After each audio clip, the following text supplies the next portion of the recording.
हमारे साथ इस वक्त मौजूद हैं केंद्रीय मंत्री अश्विनी वैष्णव। अश्विनी जी, एक चीज बहुत देखने में आई है, गुजरात में 156 सीटें, हर जगह बीजेपी अच्छा परफॉर्म कर रही है, हारी हुई तब भी परफॉर्मेंस जो है एंटी इनकमेंसी को आपने दबा दिया।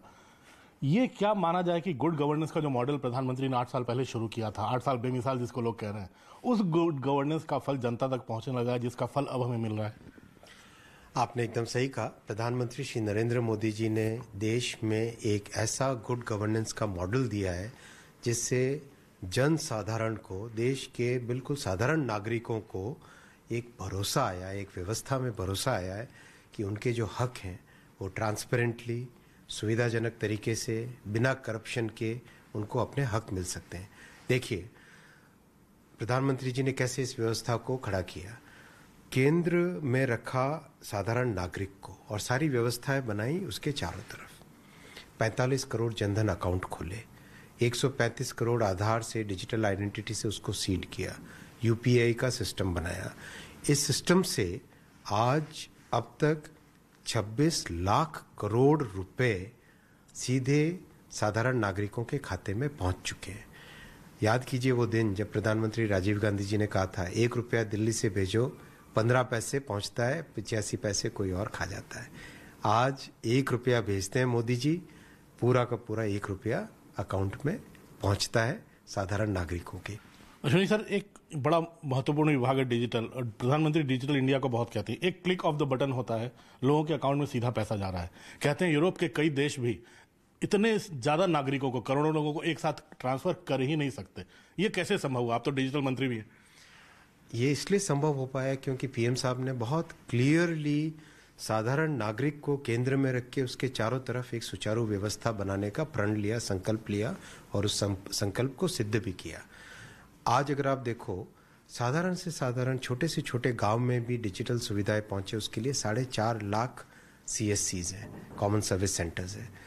एक ऐसा नेटवर्क बना है, भारत नेट का नेटवर्क बना है। इस तरह से एक ऐसा नेटवर्क बना है, ऐसी सुविधाएं बनी है जिससे कि आम नागरिक को ये सुविधाएं मिल सके। कई एग्जाम्पल्स हैं।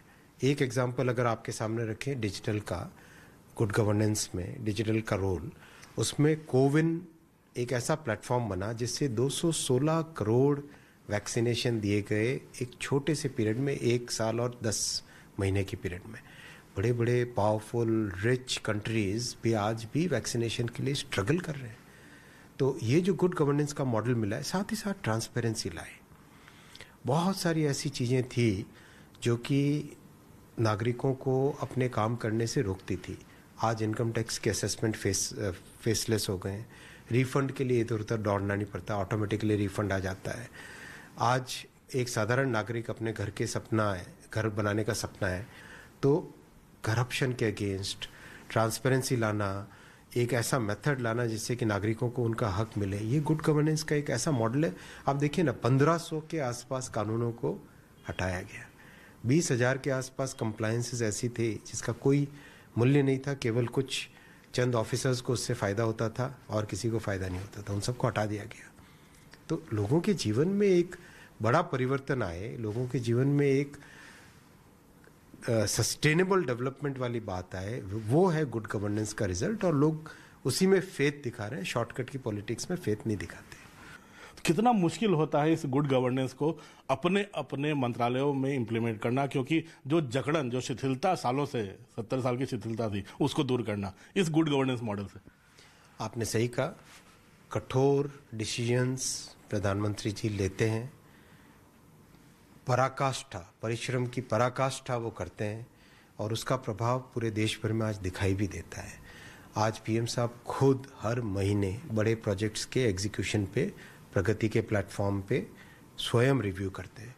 ये गुड गवर्नेंस का बहुत बड़ा उदाहरण है, क्योंकि लोगों को काम चाहिए, लोगों को चाहिए कि जो डिलीवरी, जो प्रोजेक्ट्स उनके हित में है, वो प्रोजेक्ट्स हो समय पे। तो ये जो एक व्यवस्था में, सोच में, काम करने के तरीके में जो बदलाव प्रधानमंत्री जी लेके आए, वो एक बहुत बड़ी मिसाल है, जिस मिसाल पे आज जन जन का, जन साधारण का, हर एक नागरिक का प्रधानमंत्री जी पे एक स्पष्ट भरोसा है। वही भरोसा रिजल्ट्स, इलेक्शन रिजल्ट्स में भी दिखाई देता है। इसमें कोई भेदभाव नहीं होता, चाहे अपोजिशन रूल स्टेट्स हो, चाहे बीजेपी रूल स्टेट्स हो।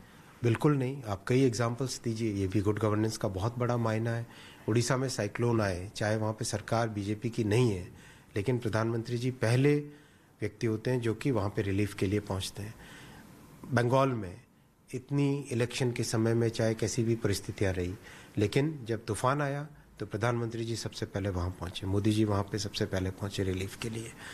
आप किसी भी गांव में जाके देखिए, जो जन कल्याण की, गरीब कल्याण की जितनी व्यवस्थाएं, जितनी स्कीम्स हैं, स्कीम में कोई ना तो हिंदू और ना मुस्लिम का भेदभाव है, ना कोई जाति का भेदभाव है, ना कोई इस गांव में करूं और उस गांव में नहीं करें, ऐसा कोई भेदभाव नहीं। बिना भेदभाव के प्रधानमंत्री जी ने एक बहुत ही सुचारू गुड गवर्नेंस का मॉडल दिया है और लोगों का भरोसा उस पर।